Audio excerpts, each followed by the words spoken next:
Hello, and today we're going to be doing a optional video review for the rational functions test. So this is a review for our online piece of the test. You will find essentially a handout of this sheet on Canvas as well as my wiki, so you can follow along. What I would suggest you do is to try all these problems out on your own, and you can come back and check to see how you did. This is me going to be explaining this. I will also have the problems worked out as well on Canvas and my wiki. So just everywhere, just all the time. Just be ready. Okay, so for the first one, we're going to try to simplify this. Simplifying this just means that I'm going to get rid of this four-story fraction. So I need to get rid of this denominator. That denominator is too much. It's just really aggressive. So we're going to multiply by the reciprocal on the top and bottom. And so this will essentially cancel out my denominator. And in my numerator, I will get 12x squared. Let's see, we would have a -3 and a 14, so it's plus 13x minus 4. Let's see, double check. Yep, that looks good. And then on the bottom, we'd get 2x squared plus 13x again, plus 15. And that would be your simplified version. You may also see this just in factored form, but again, it's multiple choice, so either this answer or the factored form of it would be acceptable, depending on what's an answer.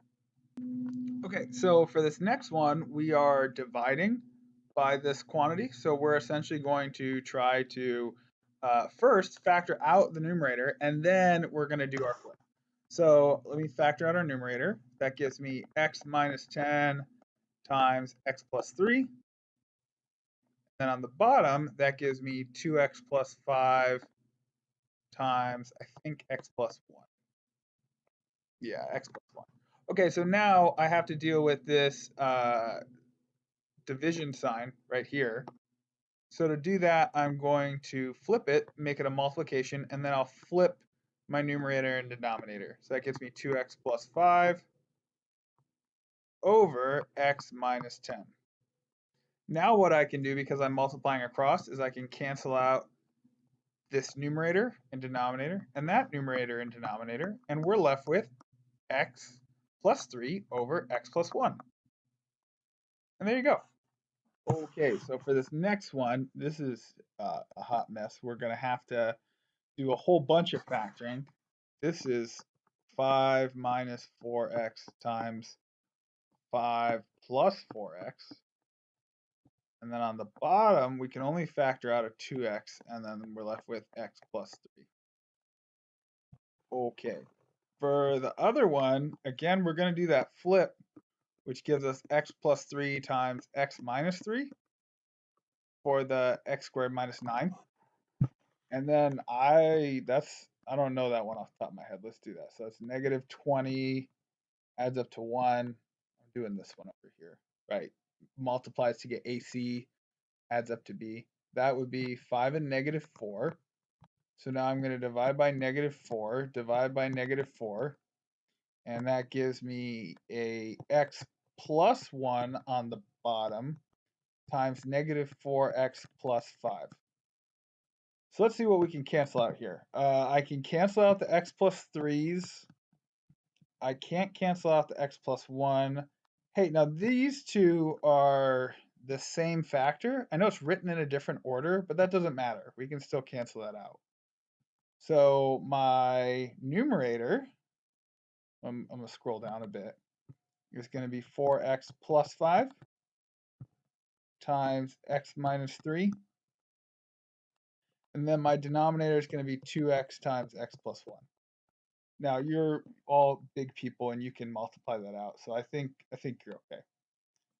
All right, for the next one,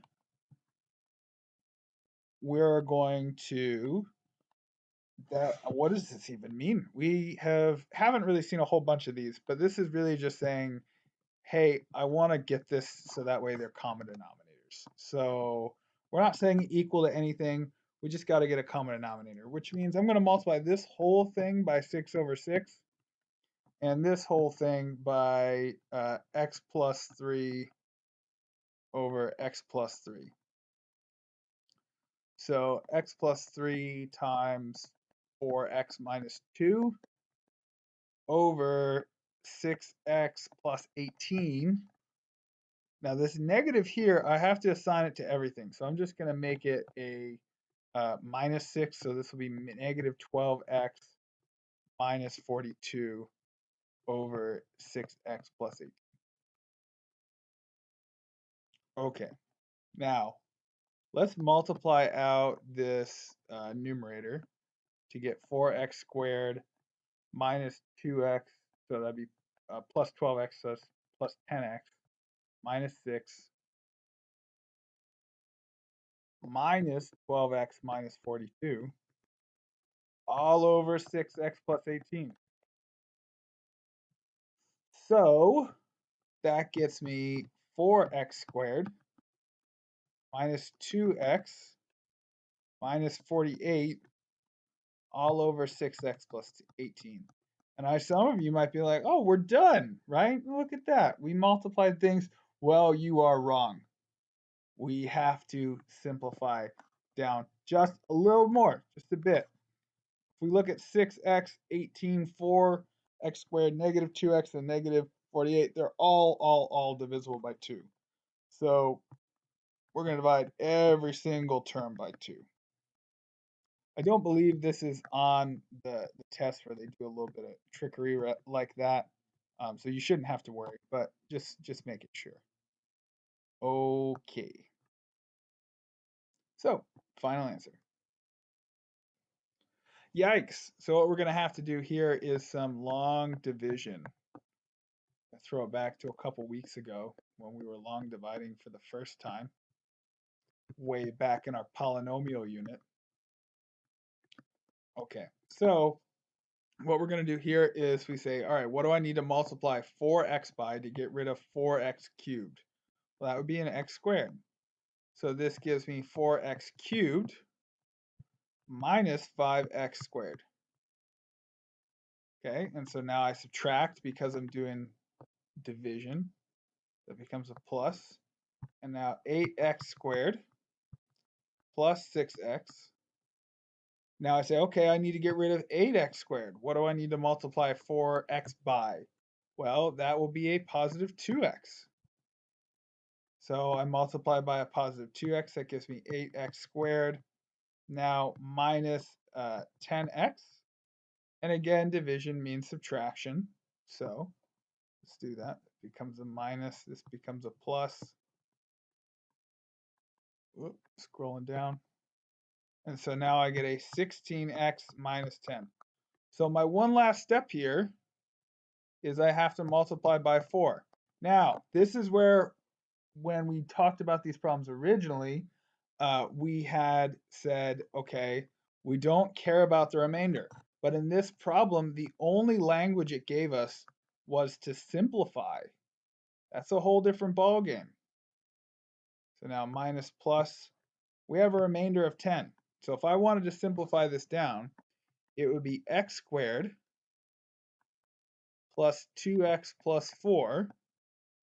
And now I'm going to throw that remainder on here.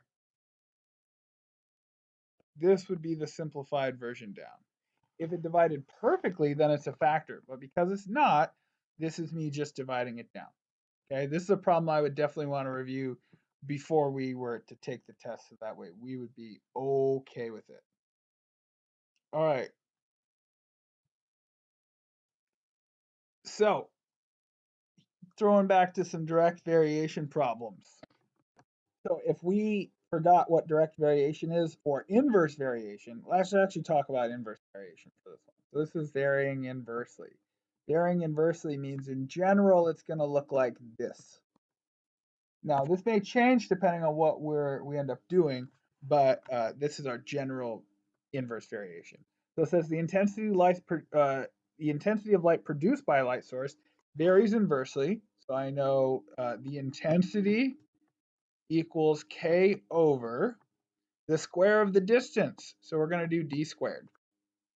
So if the intensity of light produced 3 feet away from a light source is 750 foot candle. What's a foot candle? What does that even mean? I just copied this off a direct variation website. What is a foot candle? That's not a real unit. Okay, so this is k over 3 squared. All right, so now we're going to have to solve for k. And so that gives us multiplying by 9 on both sides. And so I get k is 6,750 something. I don't know. It's just a number. All right, so now that I know k is that, I'll get k, well, I'm not going to, I'm going to get y equals, intensity equals, not y, I equals 6,750 over d squared. So now it says find the intensity if the distance is 5 feet away. So divide by 5 squared.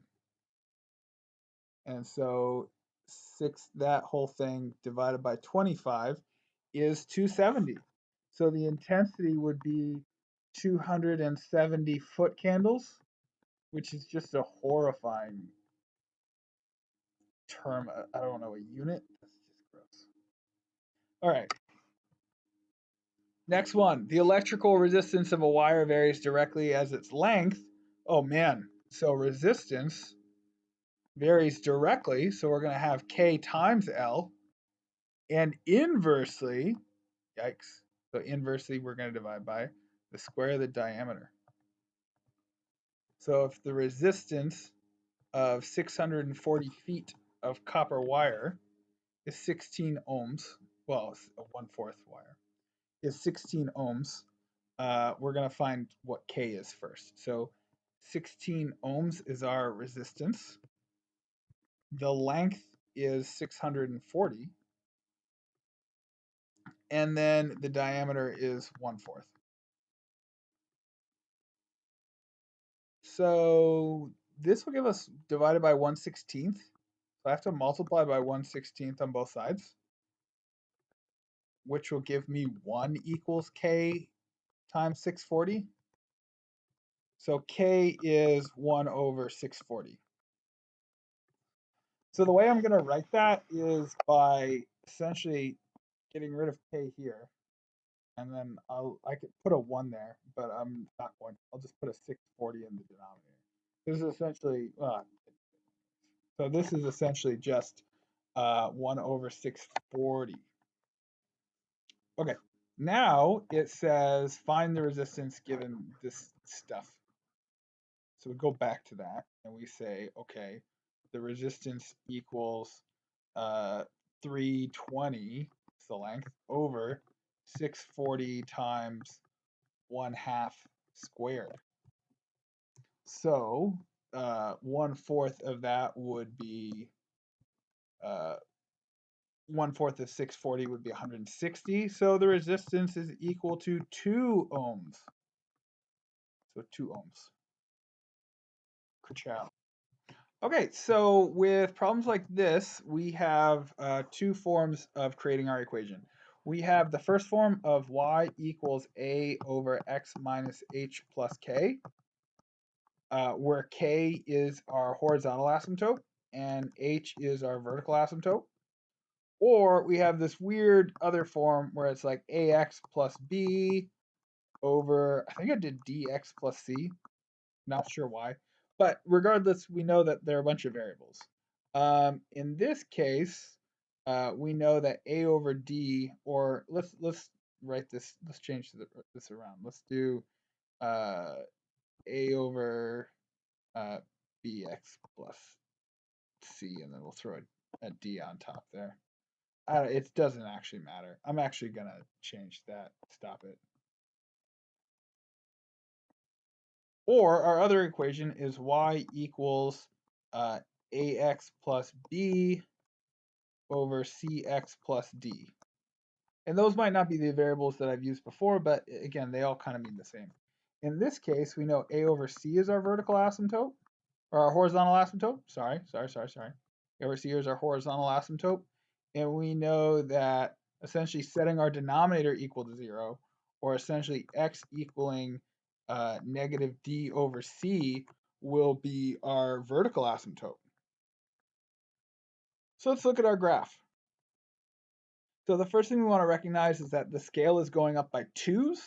So if our scale is going up by 2, we know that this line here, our horizontal asymptote, is going to be y equals 4, which in our first equation will tell us that we have a plus 4. In our second equation, this tells me I'm going to have a 4x over x. I don't know anything else, but I know at least that much, over x. Okay. Then I know that I have a vertical asymptote of x equaling negative 6. Not sure why it's doing that black line there, but okay. X equals negative 6, which will tell us that we should have a plus 6 in the denominator for each one of these. So now our final goal is to get this missing variable. Let's call it b here. So if I'm trying to solve for b, I'm given the x-intercept of 1.75 comma 0. So I'm going to plug that in and see what I end up getting out. So 0 equals, what would that be? 7 plus b. This is me just doing, let me show you the steps for it. Okay. 0 equals 4 times 1.75 plus b. Now remember, our denominator isn't going to matter here because you'd be multiplying it over anyways. So we can just essentially go 0 equals 7 plus b. Therefore, b is equal to negative 7.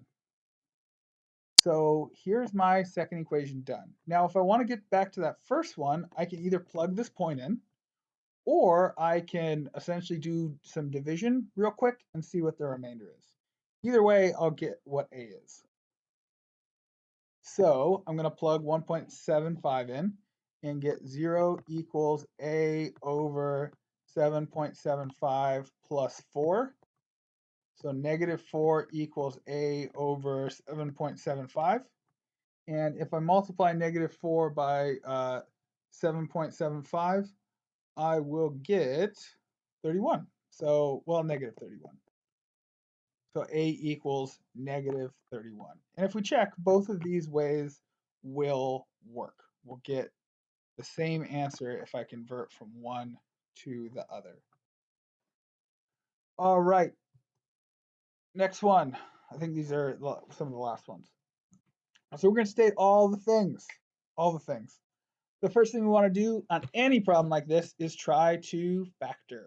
So we're going to rewrite this as x minus 14 times x plus 1.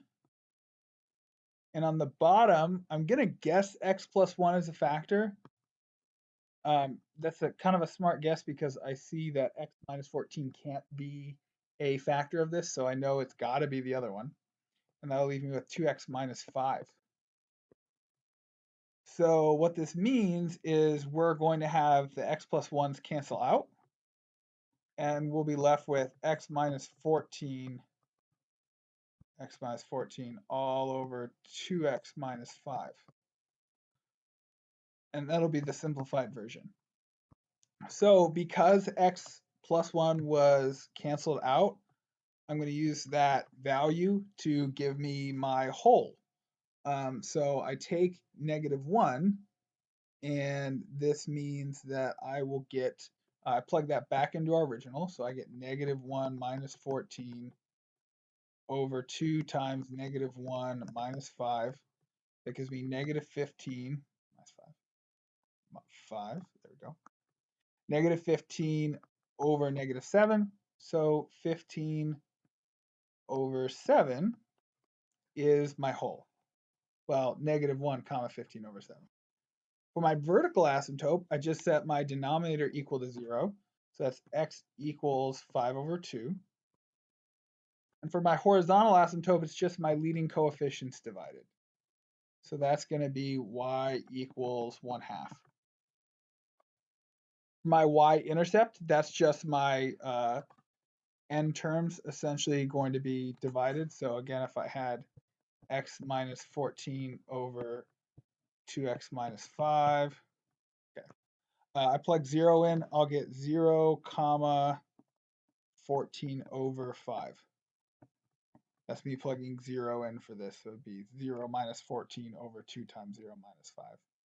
my x-intercept, I plug, or I set the numerator equal to 0, and I get 14 comma 0. Now my domain is dealing with my vertical asymptote and the x value of the whole. So my domain is going to be negative infinity. And then the first value that comes up would be negative 1. Union, negative 1 to 5 halves. Union, 5 halves to infinity. And then for my range, we care about the horizontal asymptote and this y value of the whole. So it'd be negative infinity, comma 1 half. Union, 1 half, comma, 1 half, comma 15 sevenths. Union, 15 sevenths, comma infinity. Okay, and then the final thing it asked me to do is really to graph this.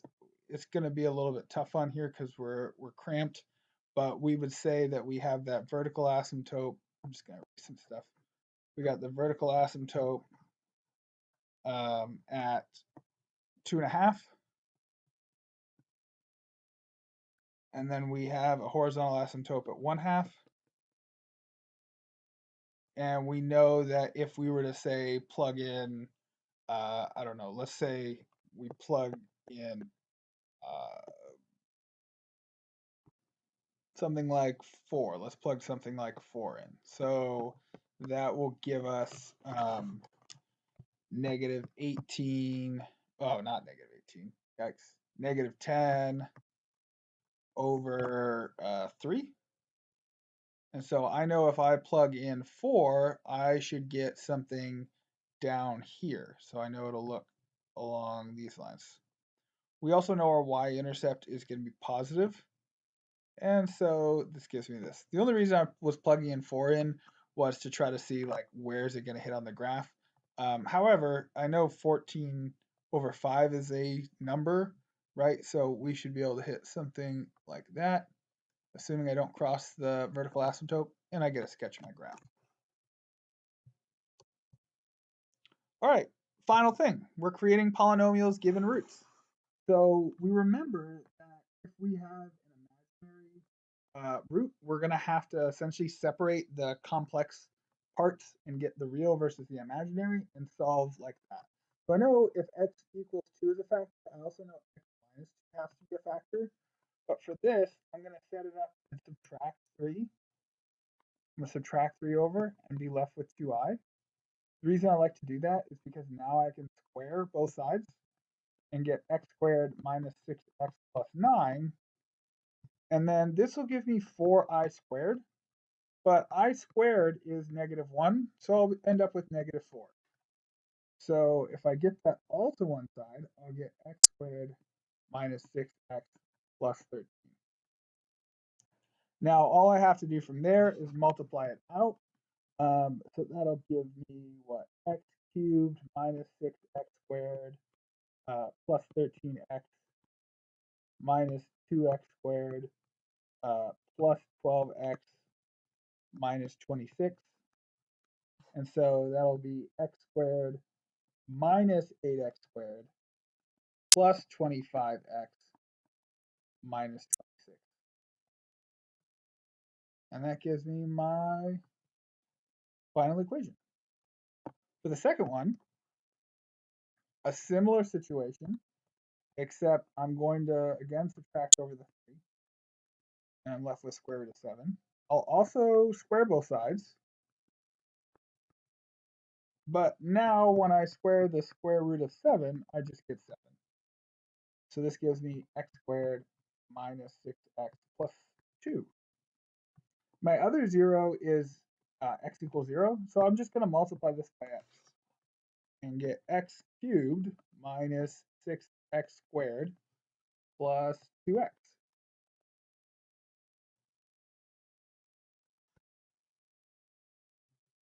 All right, final one. This is the big one. What we're going to do, not that. What we're going to do is deal with this x equaling -2 multiplicity of 2. So that means I'll have x plus 2 squared, because it's a multiplicity of 2. And then I also have to deal with this whole x equals 5 minus I. So this gives me x minus 5 equals -I. And then I square both sides, and I get x squared minus 10x plus 25. And now this will equal I squared, but again, I squared is -1. And so my other factor will be x squared minus 10x plus 26. Now this is a little tough, right? I'll be honest, that's a whole bunch of stuff. We can either multiply it out one line at a time, or if I see something like this is really where I'm going to try to do the box method. Box, rectangle, whatever you want to say, just because I'm really not trying to have gotten this far and then mess something up, which is still possible, right? And so I'm just multiplying out, doing all the good multiplying. And then I'll add it all up. What is that? 104?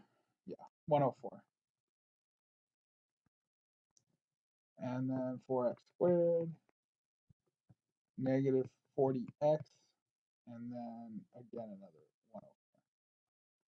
Okay, so my final answer for this, see if wherever I'll have room, I'm going to have to do it on the line. So it's oh, maybe I'll just drag this over.